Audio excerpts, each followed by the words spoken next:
Okay, so John Rahm then, obviously world number one currently. The thing that most people say about him, he's got quite a short swing, bowed wrist, maybe slightly weakish left-hand grip, but mainly just he's massively powerful, and you can see that here. If you look at his thing I noticed about this clip from the European Tour footage is look at the muscle through that left leg, the size of that thigh muscle. He's really, really strong, and he relies on that to generate a lot of power in his downswing.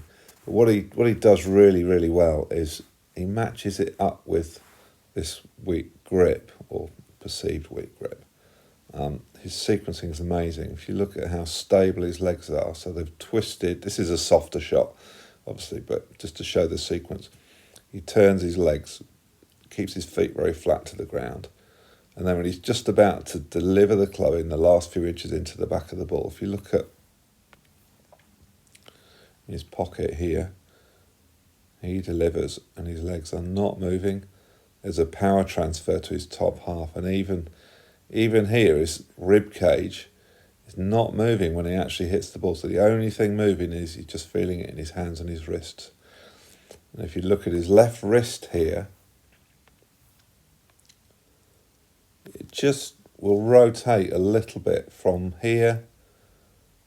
It's a very simple hand action, which just delivers a club face nice and square and with minimal rotation in the club head. But here, when he's just hit it, the club face, if you can just see, is completely square to his sternum and his collar. Now, I think if he had a strong grip, he would really struggle, because it would twist his arm and lift his left shoulder, which means he'd then be adapting with his hands. But as it is, he can just square those two bones in his left forearm up and let everything just release together. Then eventually he'll turn everything again, and his legs turn again out of it. So it's a really, really good matchup and a good swing. And then here you can see from the other angle, that left wrist, you see it bowed here.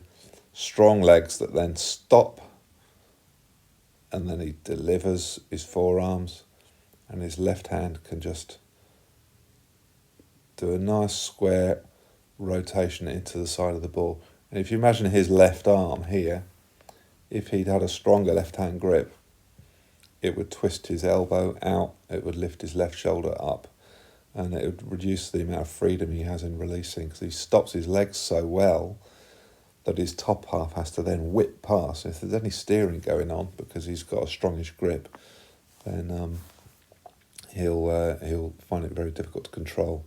Other players like to have a stronger grip because their hands are a bit more neutral and maybe not quite so powerful, and they have a different sequence.